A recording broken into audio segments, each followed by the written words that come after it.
Content. Est-ce que tu peux te tenir debout, s'il te plaît, et acclamer pour le Seigneur qui est présent en ce lieu?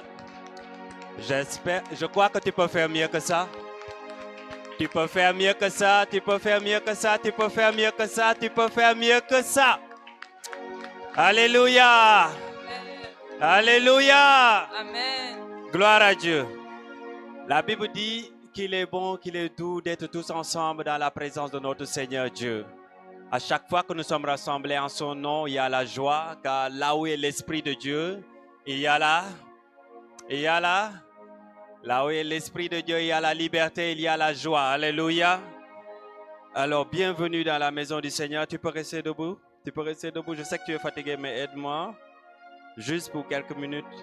On va prendre quelques temps où on va élever la voix, remercier le Seigneur pour cette grâce qu'il nous a donnée d'être là. Est-ce que tu peux commencer à parler à Dieu là où tu es? Il est déjà présent, il t'a devancé en ce lieu. Il a permis que nous ayons ce programme. C'est une grâce. Alors je t'invite à élever la voix là où tu es. Commence à lui dire, Seigneur, merci pour cette grâce. Merci pour cette journée. Merci pour ce programme. Merci pour la grâce que tu nous as permis d'être rassemblés là ce soir en ta présence. Nous, tes enfants, pour t'honorer, pour élever ton nom, pour te magnifier, pour te rendre hommage. Est-ce que quelqu'un peut élever la voix et louer le Seigneur en ce lieu? Merci pour la grâce. Retrouver dans ta présence. Merci encore, oui, Père. Est-ce que je peux entendre quelqu'un louer le Seigneur, magnifier le roi de gloire, celui qui est digne de louange, celui à qui appartient la richesse, la gloire, l'honneur et la louange, celui qui est digne de toutes choses, celui qui est assis sur le trône, celui qui règne, celui qui est le maître de l'univers, celui qui tient au creux de sa main tout l'univers. Est-ce que quelqu'un peut élever ce nom-là? Oui, nous évoquons le nom du roi de gloire, nous évoquons le nom du Dieu vivant, le Seigneur des Seigneurs. Il est le vrai Dieu. Il n'y a pas plus grand que Dieu que lui. Il est l'éternel, le Père des lumières, celui qui règne sur toutes choses. Nous voulons reconnaître ce Dieu ce matin. Nous voulons le reconnaître ce soir. Nous voulons reconnaître ce Dieu vivant, celui qui ressuscite les morts, celui qui libère les captifs, celui qui délivre les opprimés, celui qui nous a tant aimés jusqu'à envoyer son Fils mourir à la croix pour nous. Oh, qu'il est grand. Riso pradia daraba sopradiaka. Braso prandia recatoria sapra hasekria de raniandos kalakaria de varias. Et braso panderi kedia tabrandosia. Nous voulons louer ce Seigneur-là. Oh Père, tu es digne de louange. Qui est semblable à toi? Nous sommes reconnaissants. Nous ne nous lasserons jamais d'être reconnaissants car tu es fidèle. Tu es le Dieu bon, le Dieu incommensurable, celui à qui il n'y a aucun nombre de variations. Marie Sobradiataria. D'être encore au devant de toi. Reso protocoria d'alba sopradia d'albashaya. Au nom de Jésus. Tu vas prendre avec moi 1 Chronique 29, à partir du verset 11. Il dit, à toi, Éternel, la grandeur, la force et la magnificence, l'éternité et la gloire, car tout ce qui est au ciel et sur la terre t'appartient. À toi, Éternel, le règne, car tu t'élèves souverainement au-dessus de tout. Sur la base de ce verset, tu vas encore élever la voix et tu vas lui recommander ces moments que nous allons passer dans sa présence. Tu vas lui dire, Père, nous sommes encore là ce soir et nous savons que tu vas nous faire du bien. À toi, à qui appartient toute chose, nous te donnons contrôle total de ces moments. Fais-nous du bien, parle-nous, touche-nous. Touche les cœurs ce soir, touche les couples, transforme des vies, que nous ne repartions pas tels que nous sommes venus. Est-ce que tu peux élever la voix et commencer à parler à ton Père? Il est là présent, il t'écoute. Si seulement tu peux ouvrir la bouche et lui parler. Si seulement tu peux ouvrir la bouche et lui parler. Il est celui qui donne le pouvoir, la capacité du vouloir et du faire. Nous ne pouvons rien faire sans lui. C'est pourquoi ce soir nous venons devant le trône de sa grâce.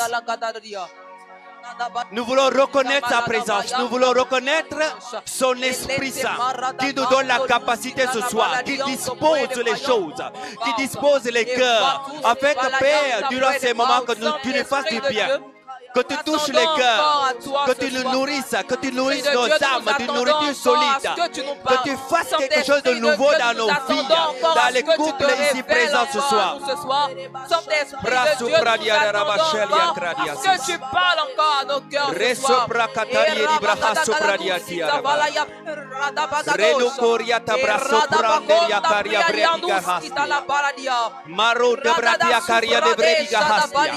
Fais-nous du bien ce soir. Prends contrôle de ces moments. Sature l'atmosphère de ta présence. Prends contrôle de ces moments ce soir. Prends contrôle des cœurs, des pensées, des imaginations. Selon ta parole, nous amenons toute pensée captive à l'obéissance de Christ. Dans le nom de Jésus. Père, que ce commencement jusqu'à la fin, tu sois celui qui ministre, celui qui dirige. Que le ministère de ta parole s'opère. Que le ministère de ton Esprit Saint opère au nom de Jésus. Écouter ta voix. Maria Brasso Prakiria Rabasata Yaraba. Rebrosa Pradia Diabahastia. Au nom de Jésus. Dans le même chapitre, il est dit au verset 19: Donne à mon fils Salomon un cœur dévoué à l'observation de tes commandements, de tes préceptes et de tes lois, afin qu'il mette en pratique toutes ces choses. Tu vas élever la voix sur la base de ce verset. Tu vas dire: Père, de la même manière que David a prié pour son fils, nous prions pour nous-mêmes ce soir. Que Père, tu donnes la grâce à chaque couple, à chaque personne en ce lieu, d'avoir un cœur dévoué à l'observation de tes commandements, de tout ce que nous allons recevoir ce soir, afin de les mettre en pratique pour la gloire de ton nom. Est-ce que tu peux élever la voix et demander cela à ton Père? Il a dit: si vous demandez, il vous donnera. Si seulement tu ouvres la bouche et tu lui demandes. Il est celui qui dispose les cœurs. Il est celui qui nous capacite. Par notre propre intelligence, nous ne pouvons rien faire. Car il a dit: ce n'est ni par la force, ni par la puissance, mais par son esprit. Alors Père, nous prions de la même manière que David a prié pour son fils. Donne-nous des cœurs dévoués, ô Dieu, à ta parole, à recevoir ta parole réma, à recevoir tes préceptes. Donne-nous la capacité par le ministère de ton esprit à les mettre en pratique dans nos vies de couple, dans notre église, dans nos communautés, dans notre nation, où que nous soyons, afin que nous puissions glorifier le nom de ton Seigneur Jésus-Christ. Père, donne-nous la grâce. Donne-nous la grâce, car ce n'est ni par la force, ni par nous-mêmes, mais par ton esprit. Oh Père, en ce lieu ce soir, déverse une grâce, déverse une nouvelle mesure de ta grâce.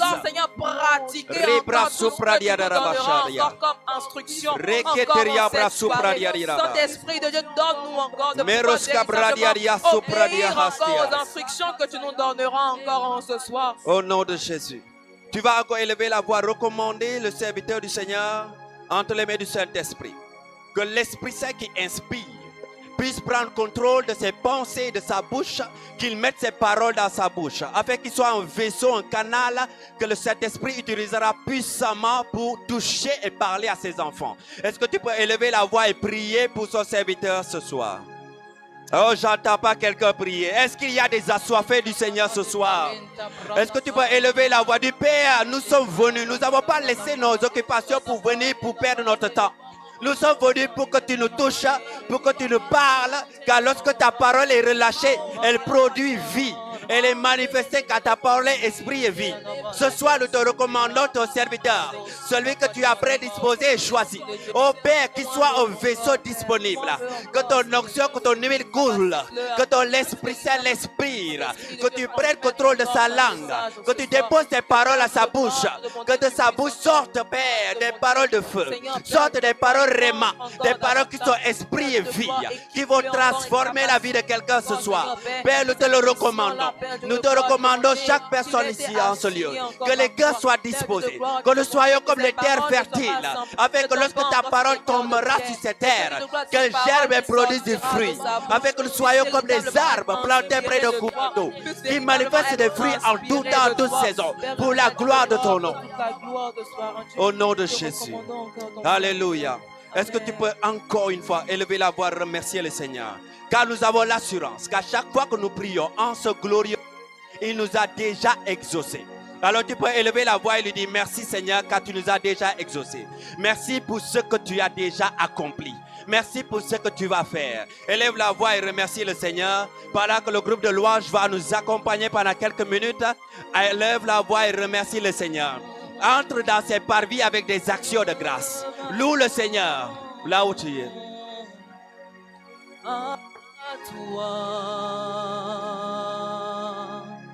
À toi,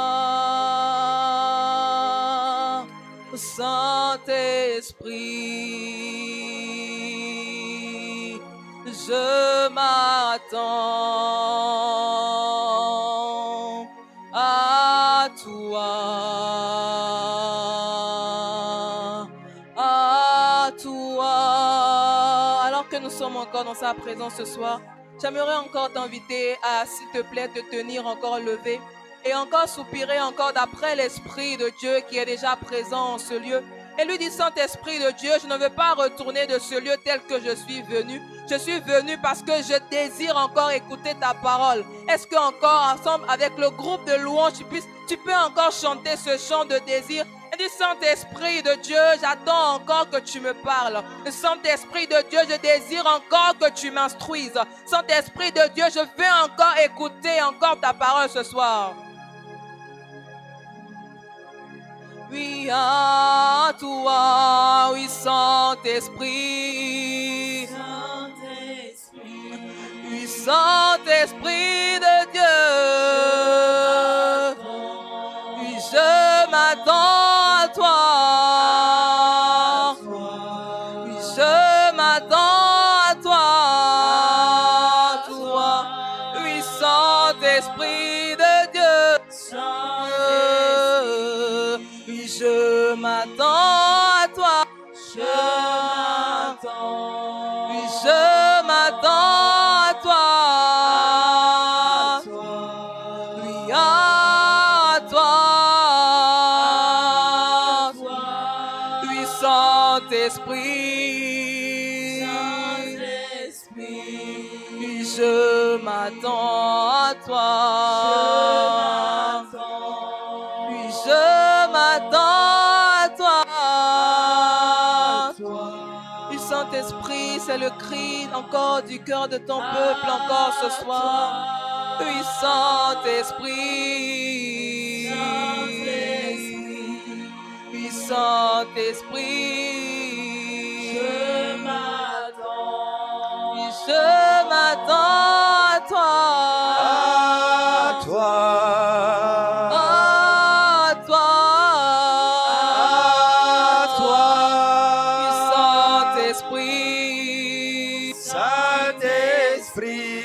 Nous attendons encore à t'écouter, nous attendons encore à ce que tu puisses encore te révéler encore à nous ce soir. Et nous voici encore disposés dans ta présence. Nous voici encore disposés dans ta présence, Saint-Esprit. Alléluia. Alléluia. Amen. Est-ce que tu peux encore acclamer la présence du Seigneur?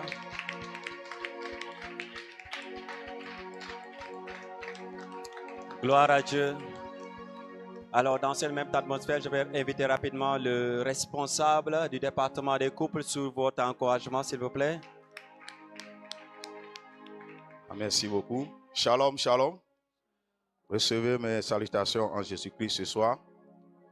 Je suis là pour vous souhaiter la cordiale bienvenue à notre semaine. Et comme vous le savez, c'est la semaine des couples.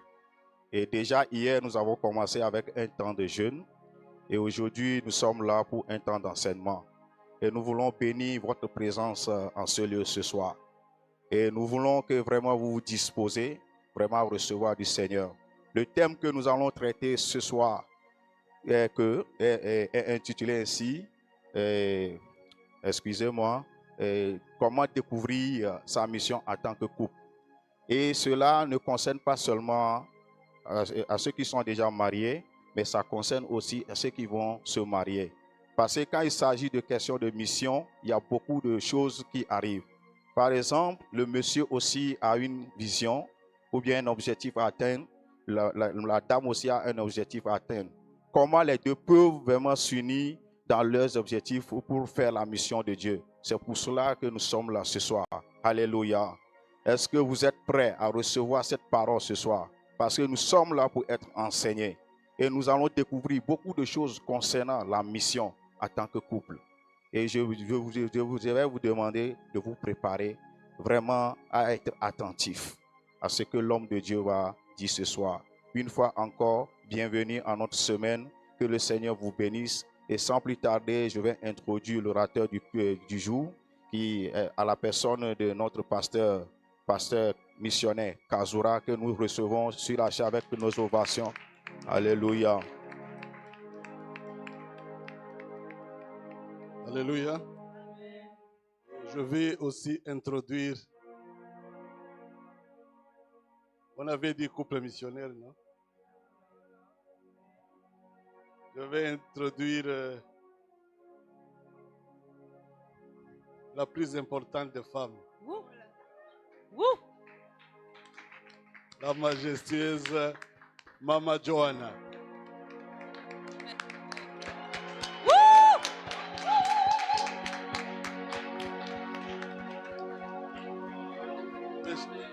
Salut. Ok, merci beaucoup.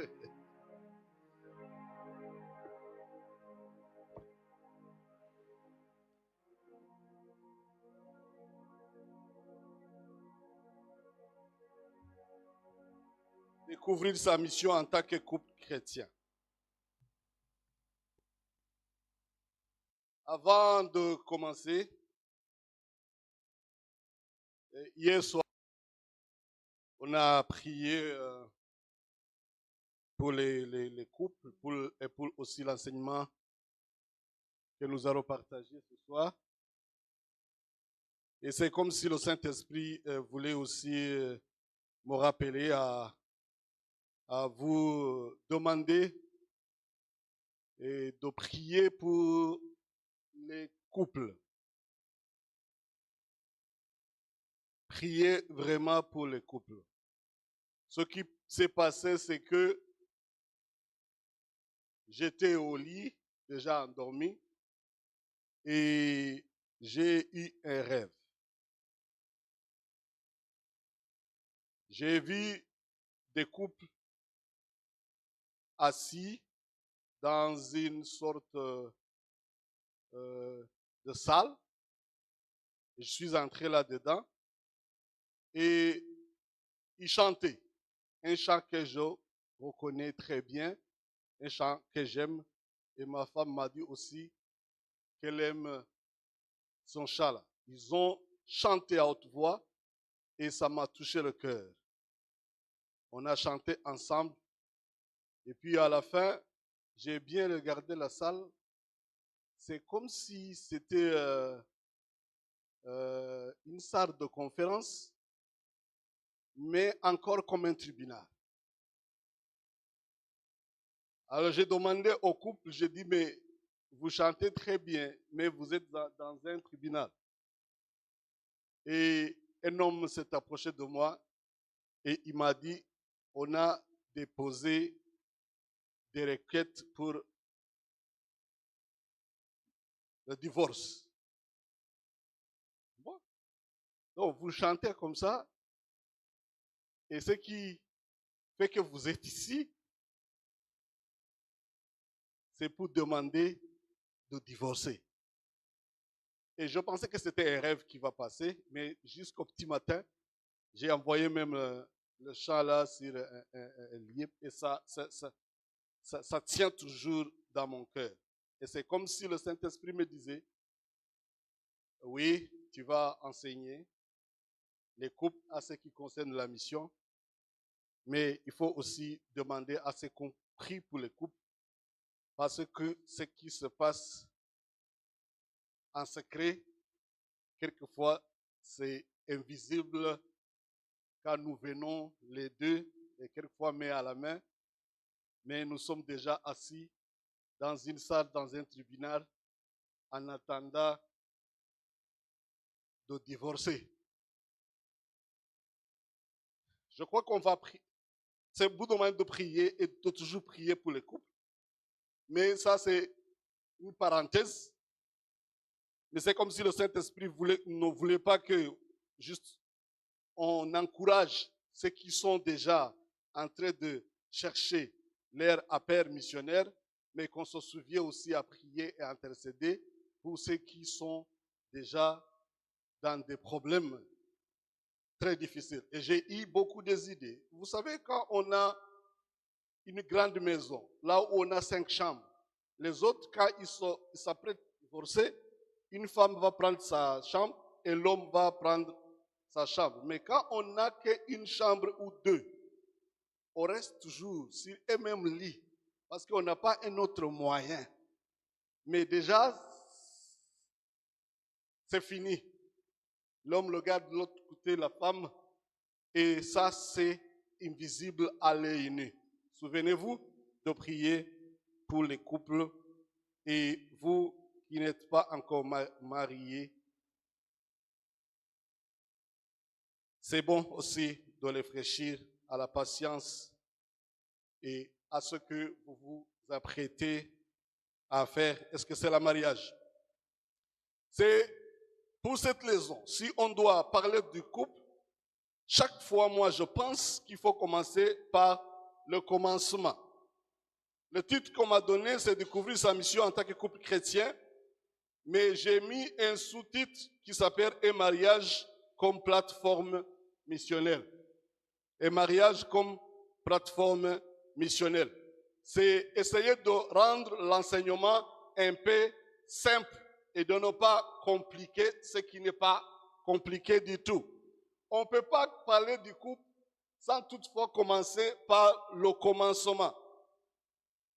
On doit d'abord situer le couple dans le contexte théologique et voir les fondements bibliques du couple.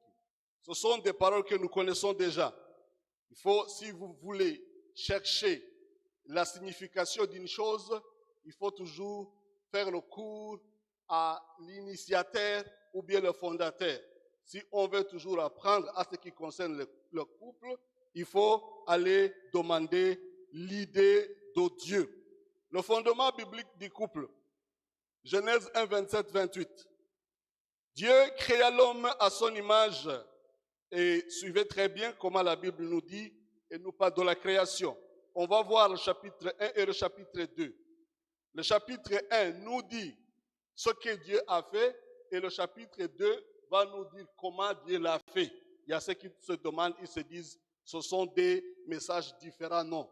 C'est comment ce que Dieu a fait, chapitre 1, et comment il a fait, chapitre 2. Dieu créa l'homme à son image, il le créa à l'image de Dieu. Il créa l'homme et la femme. Donc, créa à l'image de Dieu, l'homme et la femme. Dieu les bénit et Dieu les dit, soyez féconds, multipliez, remplissez la terre et l'assujettissez et dominez sur les poissons de la mer, sur les oiseaux du ciel et sur tout animal qui se met sur la terre. Je ne vais pas beaucoup tarder sur les points de base, mais c'est essentiel pour comprendre l'idée de Dieu. Premièrement, nous avons l'image de Dieu, la femme et l'homme. Les deux sont créés à l'image de Dieu. C'est-à-dire la dignité d'une femme et la dignité de l'homme, il n'y a pas de différence devant Dieu. Et qu'est-ce que la Bible nous dit? Dieu les a confiés ensemble la mission de remplir la terre et la dominer ou la assujettir. Nous avons deux personnes ici qui viennent d'être créées et en même temps ils sont nus. Et Dieu va leur demander de remplir la terre et la dominer, l'assujettir. Mais Dieu ne donne pas des machines, il ne donne pas quoi que ce soit, parce qu'il savait ce qu'il a mis en eux, cette possibilité, la connaissance et la capacité de dominer et de produire et de faire que la terre et le monde soient habitables. Il n'y a pas de machine, il n'y a pas de caterpillar, il n'y a pas quoi que ce soit, mais Dieu sait. Je les ai créés à mon image, ils me consultent et je leur donne tout le nécessaire pour pouvoir assujettir la terre. Ils ont reçu un mandat commun, les deux. Assujettir la multiplication, la domination n'est pas donnée seulement à l'homme, mais c'est donné à l'homme et à la femme en même temps. Je commence par les leçons de base pour essayer de corriger les consciences, parce que tout cela, ça se dit de manière différente selon les contextes. Fondement biblique, Genèse chapitre 2, verset 18. Premièrement, sont créés à l'image de Dieu et ils ont un mandat commun. Les deux en même temps. Chapitre 2, verset 18, l'Éternel dit, il n'est pas bon que l'homme soit seul. Je lui ferai une aide semblable à lui.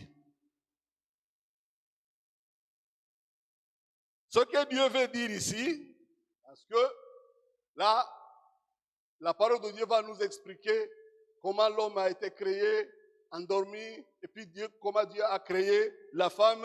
Mais le chapitre 1er nous a montré que l'idée de Dieu, c'est que les deux soient à l'image de Dieu. Ici, aide semblable. Le mot aide, je crois que ce n'est pas la première fois que vous attendez ce mot-là. En hébreu, c'est ce qu'on appelle Ezer. Parce qu'il y en a ceux qui pensent que si c'est une aide, c'est-à-dire c'est comme l'aide maçon. C'est-à-dire il y a un maçon qui est là, il y a l'autre là, il y a le maçon qui reçoit 3 000 par jour et l'aide qui va recevoir 1 500. Mais la Bible utilise le mot Ezer et la traduction c'est souvent le secours, le soutien ou la compagne. Parce que vous allez trouver le même mot en Psaume 121, chapitre 1, Psaume chapitre 121, le verset 1 au verset 2. Je regarde sur les montagnes d'où me viendra le secours.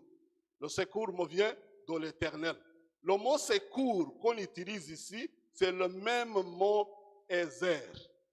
Ce que la Bible voulait dire, c'est que la femme n'est pas en deuxième niveau, mais c'est juste travailler ensemble en complémentarité avec l'homme pour pouvoir accomplir les desseins de Dieu. Cela veut dire quoi? La femme est présentée comme une force indispensable, pas comme une assistante secondaire. Et ça doit entrer dans notre conscience parce que nous, les enfants de Dieu, nous devons réfléchir selon la volonté de Dieu, pas comme le monde l'interprète. Ezer ne veut pas dire deuxième niveau ou bien une aide. Si l'aide n'est pas là, il n'y a pas un problème. Mais c'est un secours, soutien, une compagne. La femme, cela signifie, c'est une correspondance et complémentarité, non pas l'hiérarchie. Ça, je vais l'expliquer. Donc, l'idée que l'homme et la femme sont créés pour se compléter mutuellement dans la mission que Dieu nous a confiée. Si Satan veut détruire le monde, la première des choses qu'il va faire, c'est s'attaquer au couple. Quand il a réussi de séparer le couple, c'est très facile aussi d'anéantir la famille. En anéantissant la famille, le monde n'a plus de force de continuer comme Dieu le voulait. C'est pour cette raison que vous allez voir, constater toutes les attaques de Satan. Que ce soit les hommes qui sont mariés avec les hommes, les femmes qui sont mariées avec les divorces de chaque jour, de chaque nuit. Ce que le Satan veut, c'est juste s'attaquer à la famille et au couple premièrement. La femme n'est pas une servante, mais une partenaire dans la vocation divine.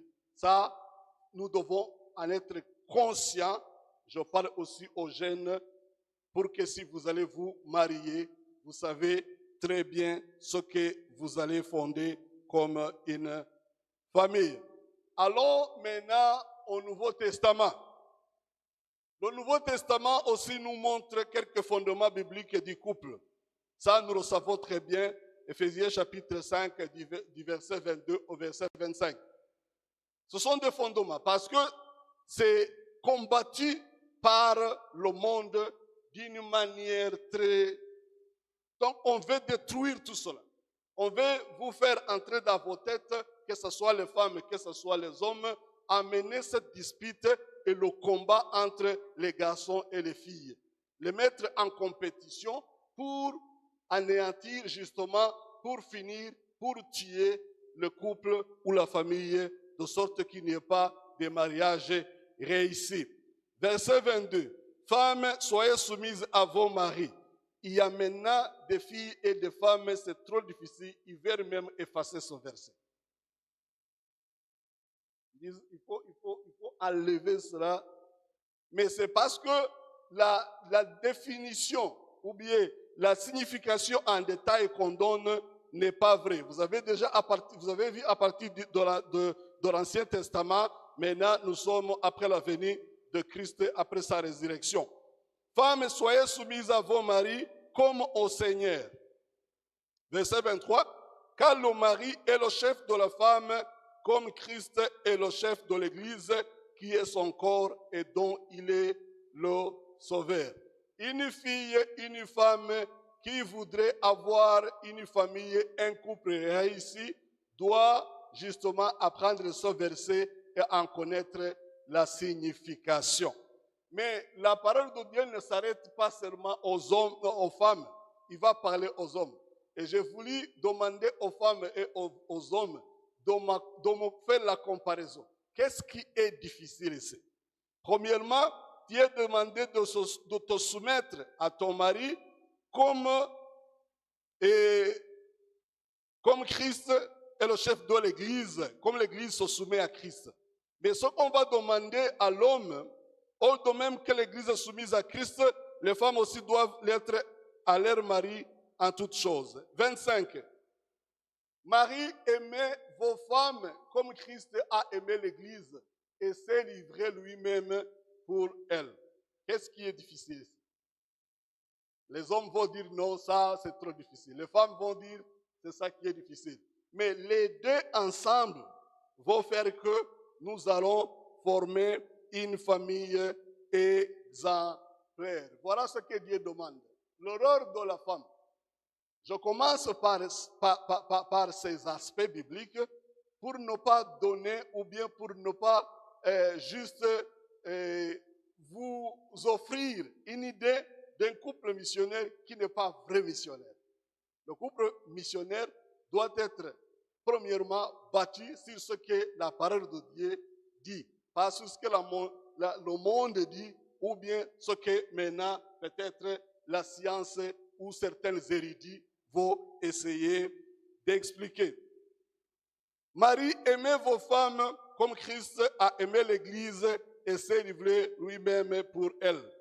Donc, le rôle de la femme, soyez soumise. Mais cela ne veut pas dire une non-obéissance aveugle. Ça ne veut pas dire infériorité. Ce n'est pas ce que la Bible voudrait nous dire. Dans la Bible, dans la théologie biblique, la soumission, j'ai essayé de tout écrire pour que vous puissiez lire vous-même, pas que ça sorte dans la bouche d'un homme encore, même si c'est l'homme qui a écrit. C'est difficile, hein? Soumission ici signifie choisir volontairement le respect et d'honorer son mari. Je le dis et quelquefois je dis aussi à mes filles, si tu trouves un jeune garçon et tu n'es pas prêt à te soumettre, ne marie pas ce jeune garçon. Ça ne fonctionnera pas.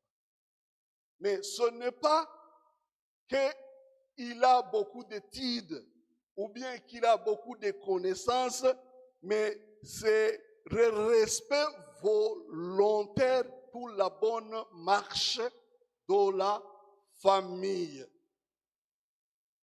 Ce que ça veut dire encore, c'est reconnaître le rôle de leader spirituel que l'homme dans le foyer. Donc, c'est une attitude de confiance et de coopération, pas de domination subie. Tu es général, tu es ministre, tu es lieutenant-colonel, tu es président, mais volontairement, pour la bonne marche de la famille et pour le couple, tu acceptes et tu décides de te soumettre. Ça ne veut pas dire que tu ne vas pas donner des idées, que tu ne vas pas parler. Ce n'est pas ce que ça veut dire. Et ça ne veut pas dire que tu vas mettre de côté toute ta connaissance. Ce n'est pas ce que ça veut dire. C'est pour la bonne marche du couple et nous allons aussi continuer à avoir des exemples. Le Lord dit Marie,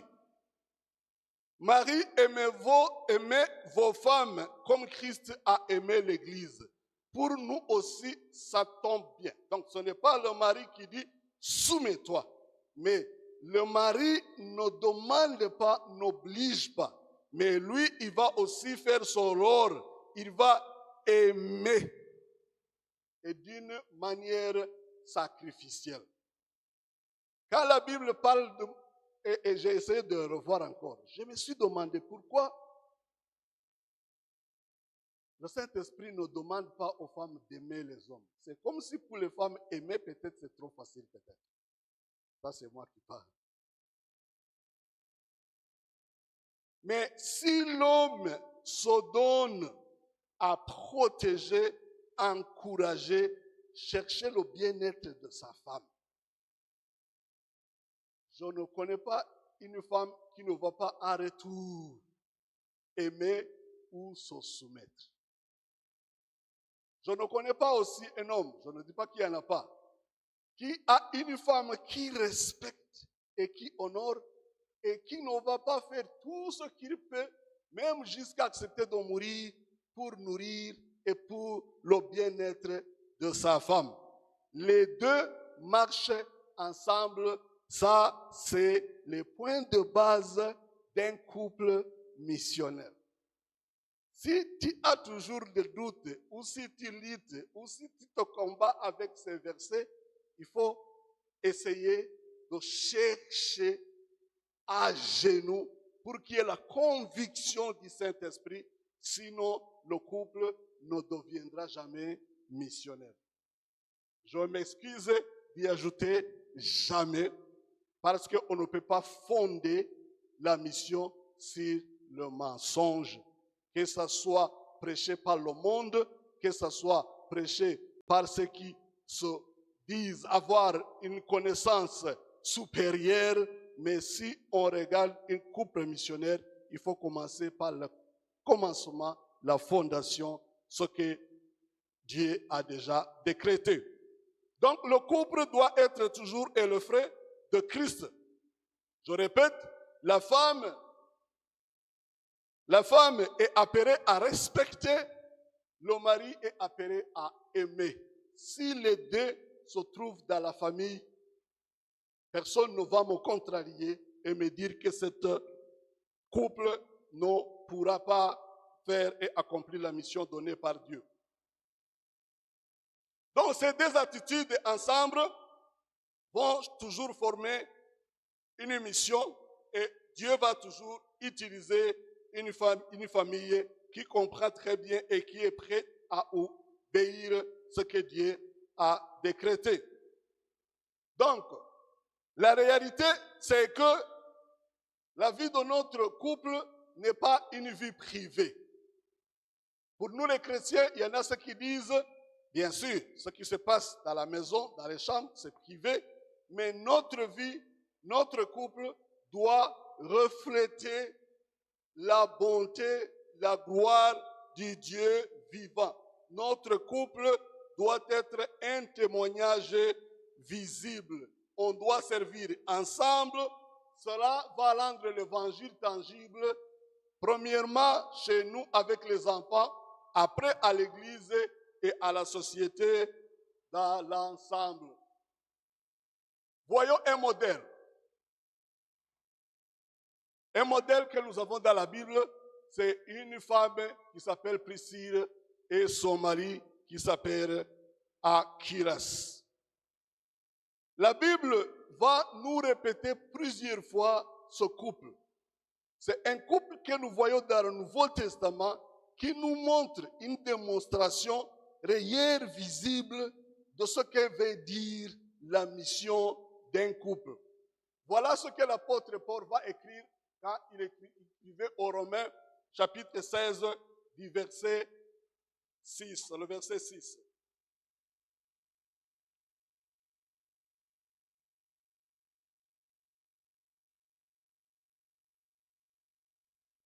L'apôtre Paul dit, saluez Prisca et Achilas, mes compagnons d'œuvre en Jésus-Christ, qui ont exposé leur tête pour sauver ma vie. Ce n'est pas moi seul qui leur rend grâce, ce sont encore toutes les églises de païens. Un exemple d'un homme et d'une femme qui travaillent harmonieusement jusqu'à former un exemple et un témoignage. Paul est en train de dire que ce n'est pas lui seul qui les rend grâce, mais c'est encore toutes les églises. Il a dit les églises des païens, c'est-à-dire les églises formées par ceux qui n'étaient pas des juifs. Cette famille a été un exemple de sorte que la famille, le couple est cité 6 fois dans le Nouveau Testament. C'est la famille la plus citée dans le Nouveau Testament et ils sont cités toujours ensemble. Quand nous regardons le livre des Actes, chapitre 18, du verset 1 au verset 3 et du verset 24 au verset 26, qu'est-ce qu'on va remarquer ici? Il y a l'apôtre Paul, lui on le connaît déjà, qui est en train de prêcher et il quitte Athènes pour descendre et prêcher aux Corinthiens. À Corinthe, il n'y a pas d'église. Et en descendant, il a croisé cette femme et cet homme, Priscille et Achilas. Premièrement, ils se sont croisés parce que le Saint-Esprit avait planifié que les deux vont travailler ensemble parce qu'ils ont un cœur missionnaire. Paul fait ce trajet missionnaire et les deux, qu'est-ce qui s'est passé? Ils ont été chassés de Rome parce qu'il y a un empereur qui s'appelait Claude qui chassait tous les Juifs parce qu'on les accusait de toutes sortes de mal. Et arrivé à Corinthe, ils croisent Paul. Et ils vont travailler ensemble. C'est du verset 1 au verset 3. Les deux, le couple et Paul, ils étaient les deux les faiseurs des tentes. Et parce qu'ils ont le même travail, ils vont se mettre ensemble. Paul n'a pas d'église et il veut aussi pourvoir à ses besoins. Donc, il va travailler. Alors, il croise cette famille aussi, le couple aussi travailleur. Ça, c'est un grand point. C'était un couple qui travaillait pour pouvoir à leurs besoins. Un couple qui n'avait pas toujours besoin de tendre les mains pour que les autres puissent les nourrir. Ça, c'est un point très important. Et ils avaient quitté Rome. C'est comme s'ils partaient dans un terre inconnue. Mais pour eux, Christ occupait une première place en recherchant comment œuvrer et servir. Ils ont croisé Paul qui cherchait aussi à servir. Les deux vont s'unir et vont travailler ensemble. Maintenant, ils vont quitter Corinthe, descendre pour aller aussi travailler à Éphèse. Parce que Paul voulait partir, parce que Dieu le disait, il faut descendre et aller aussi prêcher aux Éphésiens. Le couple a dit, on t'accompagne, nous partons avec toi. Toujours, quand la Bible nous cite le couple, il va une fois commencer par Priscille et Achilas, une autre fois, il va commencer par Achilas et Priscille. Ils vont partir ensemble. Partout où le couple arrive, c'est chercher un endroit de prière. Ils arrivent là-bas, ils sont avec Paul. Paul commence à prêcher, il prêche. Mais eux, en même temps, le verset 24 au verset 26, Ils vont entrer dans un temple et là, ils vont trouver un homme qui s'appelait Apollos. Mais c'est parce qu'ils recherchaient toujours comment aider ce qu'il faut faire. Ils vont trouver Apollos. Apollos était un prédicateur et il prêchait très bien, mais il n'avait pas bien pleinement compris le message de Christ. Et à la fin, les deux, ils vont dire à Apollos, il y a quelque chose qui manque. Viens, on rentre à la maison et on va t'aider, on va essayer de te montrer et de t'expliquer ce que c'est la parole de Dieu, le Saint-Esprit qui est venu quand Jésus était monté au ciel, et ils vont lui donner tout ce qui est dans la parole de Dieu. Après, on va voir qu'Apollos va recevoir une recommandation pour aller prêcher. Premièrement, ce sont des travailleurs et partout où ils sont, ils cherchent une église là où il faut servir. Ça, c'était dans Achilas et c'était en même temps dans le cœur de sa femme. Donc, c'est ce qui a fait que nous avons deux prédicateurs renommés, Paul et Apollos. Et Achilas et sa femme Priscille, on ne les cite pas comme des grands prédicateurs ou comme des apôtres, mais ils sont toujours à côté. C'est pourquoi l'apôtre Paul va les appeler mes compagnons d'œuvre. Ils ont pris leur maison et ils ont fait leur maison un endroit de rencontre, un endroit d'enseignement, un endroit d'aide. 1 Corinthiens chapitre 16, la Bible va nous dire concernant l'église qui se trouvait dans la maison de Priscille et Achilas. Parce qu'on n'a pas beaucoup de temps pour vous laisser, peut-être s'il y a une question. Je voudrais vous parler des étapes pratiques, ce que j'ai pris à ce qui concerne la vie d'Achilas et de Priscille. Premièrement, les deux étaient vraiment unis. Une unité, les deux vont devenir un. Toute famille, tout couple qui devrait servir Dieu, cette unité doit être visible. Ça commence par l'unité spirituelle. Les deux sont nés de nouveau et ils vont toujours aussi essayer de prendre le temps de prier ensemble.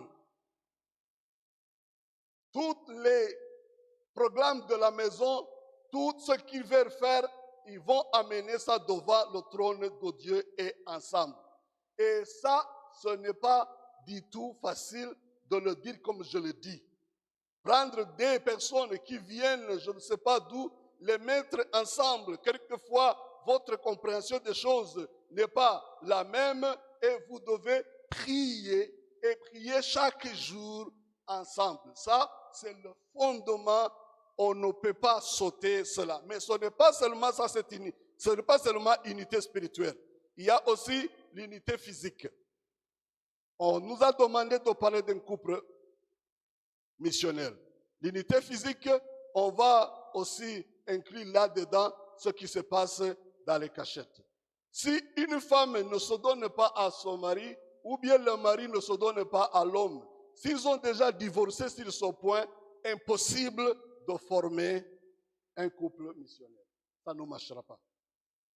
Une personne peut travailler de l'autre côté, l'autre de l'autre côté, mais entrer à la maison, ça ne sera jamais une maison qui donne un bon exemple. Encore, j'attends beaucoup de choses. Les finances. Ça, c'est un point très touchant. Parce qu'on a eu beaucoup de discussions. Et moi-même, j'ai eu beaucoup de gens, j'ai eu beaucoup de personnes se disent, chez nous, c'est comme ça qu'on fait. La femme a ses affaires, l'homme a ses affaires, on ne connaît même pas. On ne sait même pas ce qui se passe. Mais la femme va parler de l'autre côté, je ne sais pas ce que l'homme a, l'homme va parler de l'autre côté, ma femme, je ne sais pas ce qu'elle a. Tout le monde de son côté n'est pas content. Ça ne forme pas l'harmonie nécessaire pour un couple. Je ne veux pas dire que tu ne peux pas avoir ton travail et l'autre a son travail et son salaire. Mais s'il y a des choses qui sont cachées, si vous Pour être un couple missionnaire, il faut cette unité et unité complète. S'il y a de l'argent caché qu'on donne à son parent, s'il y a des choses derrière qu'on fait avec ses sœurs et ses frères, là derrière, et puis arriver à la maison, on dit, oh, il n'y a rien, il n'y a plus de salaire, ça ne marche pas, ça ne va pas. Et la femme va entendre une fois qu'à côté là, il a donné, il va chercher dans le téléphone, il a vu, il va voir qu'on a envoyé Wave quelque part. On ne doit pas aller faire on n'est pas des espions pour aller espionner les téléphones. Mais si ça arrive, donc l'unité doit être spirituelle, il doit être physique, morale et aussi financière. Si je cite les 4, c'est juste des exemples. Mais tu dois t'asseoir et tu te sens en sécurité avec celui que tu as marié. Je suis en sécurité de mon côté, elle est en sécurité de l'autre côté. Vous vous attendez bien, il n'y a pas de soupçon, de doute. Si ce n'est pas encore arrivé, il faut y travailler. Et comment y travailler? C'est ce que j'ai appelé la communication claire. Priscille et Aquilas, ils étaient toujours, vous les voyez toujours ensemble. Il faut une communication. Vous ne pouvez pas partager la parole de Dieu ensemble si vous ne pouvez pas communier ou communiquer ensemble.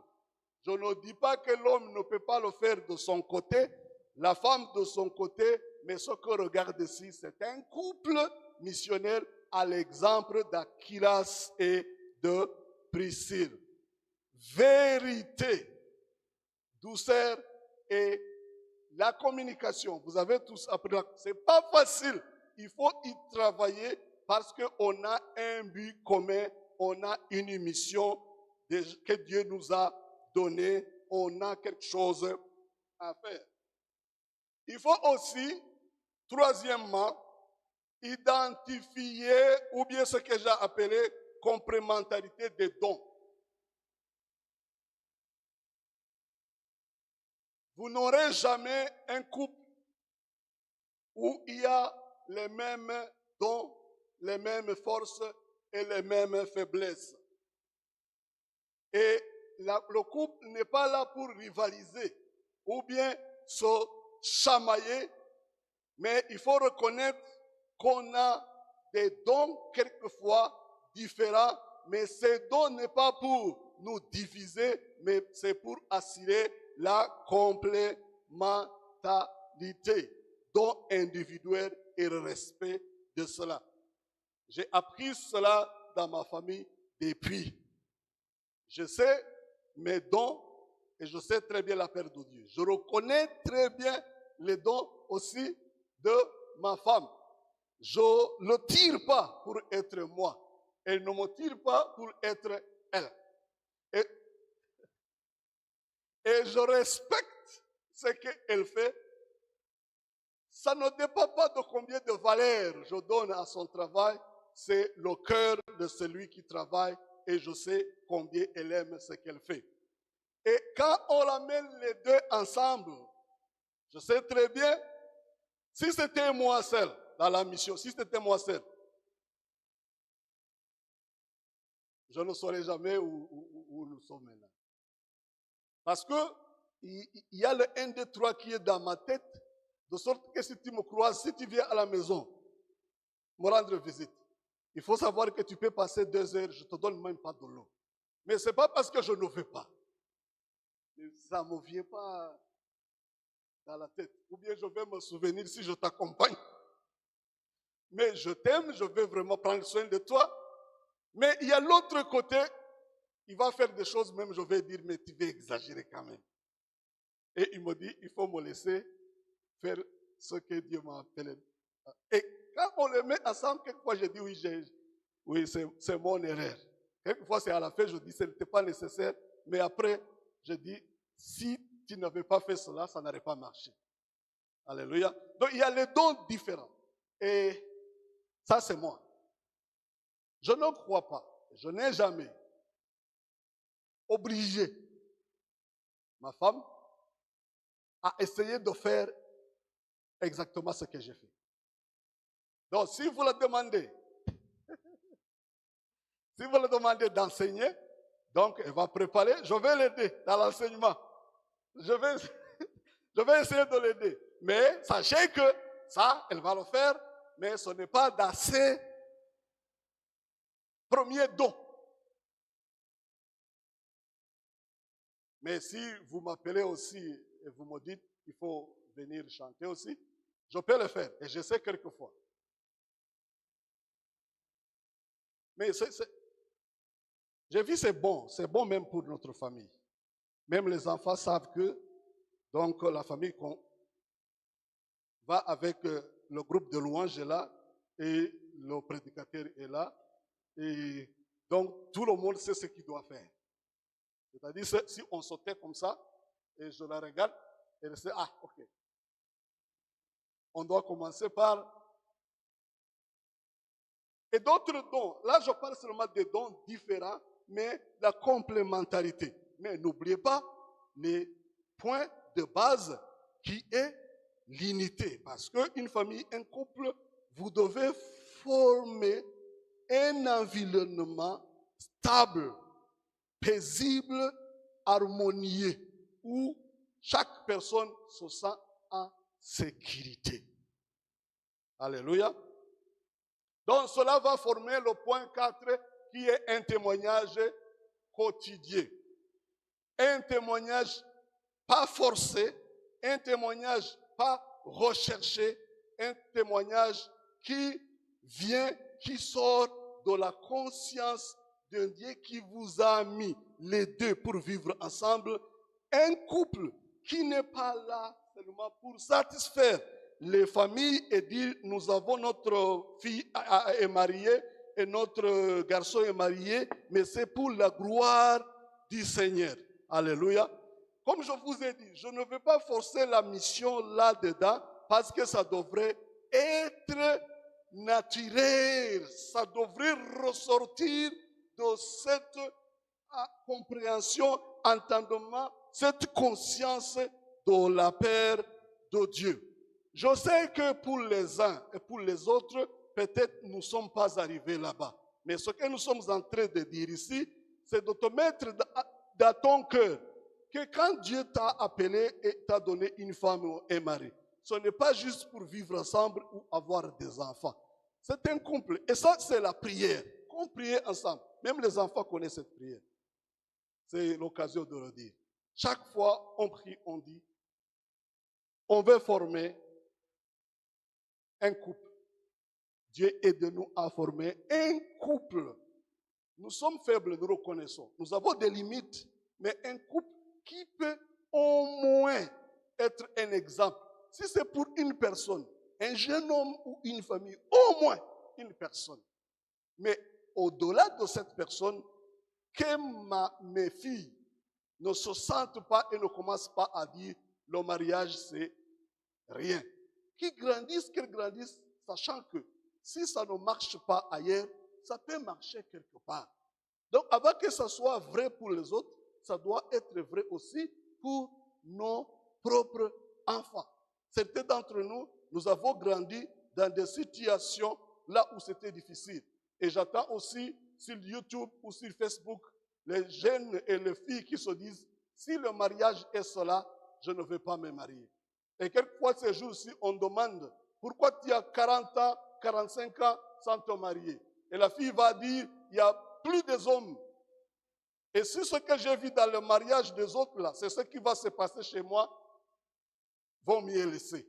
Et les garçons aussi vont dire, en attendant combien les hommes parlent de leur famille, de leur femme, vaut mieux ne pas se marier. Mais ceux qui sont déjà mariés et ceux qui veulent se marier, au moins cette idée, cette envie de glorifier Dieu. Comme je veux glorifier Dieu moi-même, je veux aussi que ma famille, mon couple, puisse aussi glorifier Dieu. Et c'est un sujet de prière de chaque jour, quotidien. Parce que ce n'est pas seulement moi, ce n'est pas seulement ma femme, mais c'est le couple de sorte que ça va produire, servir en cohérence dans la famille, l'église et le voisinage. Maintenant, je voulais demander peut-être pour les couples. J'ai fait ici ce que j'ai appelé charte missionnaire pour les couples. Mais avant d'arriver ici, peut-être ceux qui ne sont pas mariés aussi vont écouter cela. Pour les couples, quelles sont les difficultés que vous avez qui vous freinent pour que vous ne puissiez pas servir Dieu ensemble?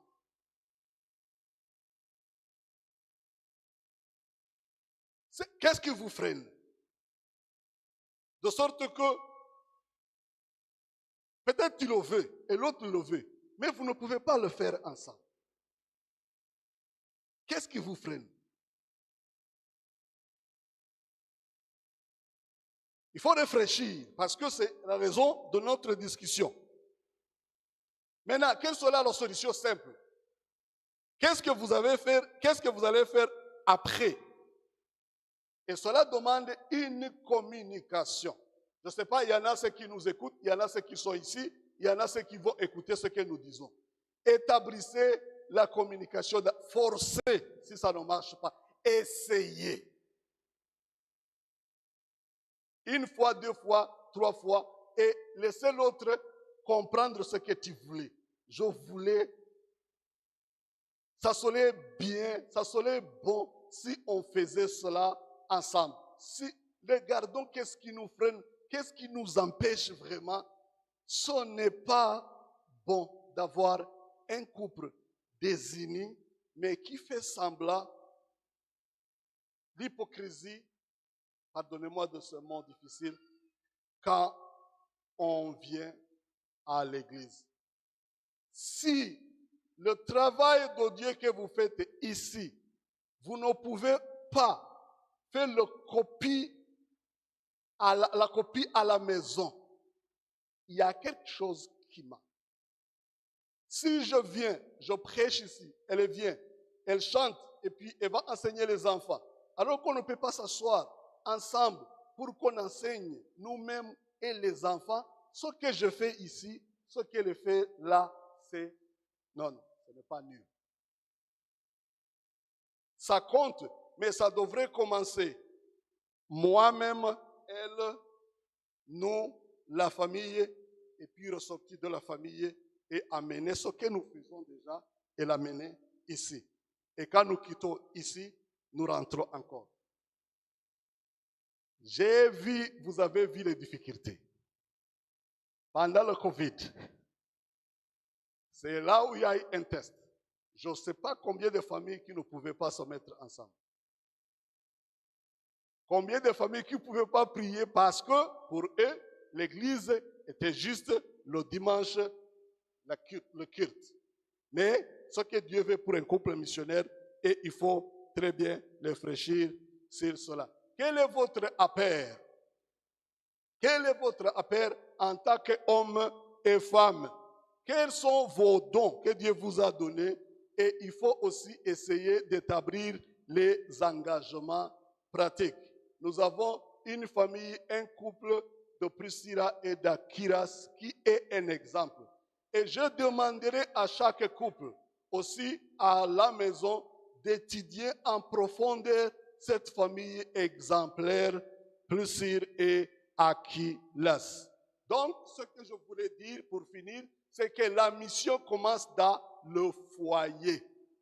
Et elle va rayonner ensuite vers l'église et vers la communauté et le monde. Comment nous allons le faire?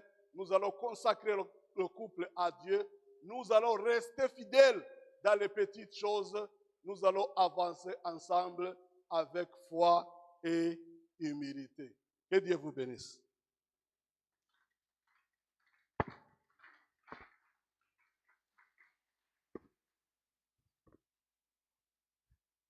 Alléluia. Est-ce qu'on peut encore acclamer le Seigneur pour la vie de son serviteur? Pour le couple Kazura, c'est monsieur et madame, hein? Même si madame n'est pas là, ils sont une seule chair. Amen. Est-ce que vous pouvez encore acclamer pour eux, s'il vous plaît?